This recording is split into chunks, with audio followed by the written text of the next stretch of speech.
అదే మన తినడానికి ఈ మోసం ఈ ఆటలు జాగాయి. మా బీసీ ఎమ్మెల్యేలు మా బీసీ నాయకులు చేతులు కట్టుకొని పదవుల కోసం మోకరిల్తుండొచ్చు. ఇక్కడ తీన్మార్ మల్లన్న మోకరిల్లడు ఎవరి దగ్గర. నేను మోకరిల్లాల్సి వస్తే నా ప్రజల దగ్గర మోకరిల్తా తప్ప మీ దగ్గర కాదు. బీసీ ఎమ్మెల్యేలారా మీ రేపు సభ స్టార్ట్ అవుతుంది, రేపు అసెంబ్లీ. మీరు మాట్లాడండి. మీరు మాట్లాడకపోతే మీరు ద్రోహులుగా మిగిలిపోతారు. బీసీ ప్రజల ముందు ద్రోహులుగా మిగిలిపోతారు పబ్లిక్ లా. ఇవి దొంగ లెక్కలు ఇవన్నీ. అడగండి. బీసీల ఓట్లు కావాలి.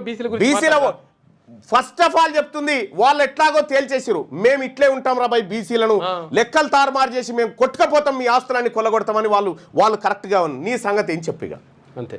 నీ సంగతి ఏందో చెప్పు. బీసీ అన్ని పార్టీలలో ఉన్నటువంటి బీసీలను అడుగుతా ఉన్నా నేను. ఏ పార్టీ అయినా కానీ ఎన్నుకున్నారు కదా. కేసీఆర్ చేసిన సర్వేనే 100% కరెక్ట్. ఈ సర్వే బోగస్ సర్వే, ఇది తప్పు సర్వే, ఇది జానారెడ్డి సర్వే, ఇది జానారెడ్డి సర్వే.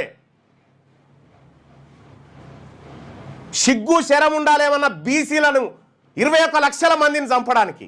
లెక్కలలో 21 లక్షల మందిని చంపుతారా? 2000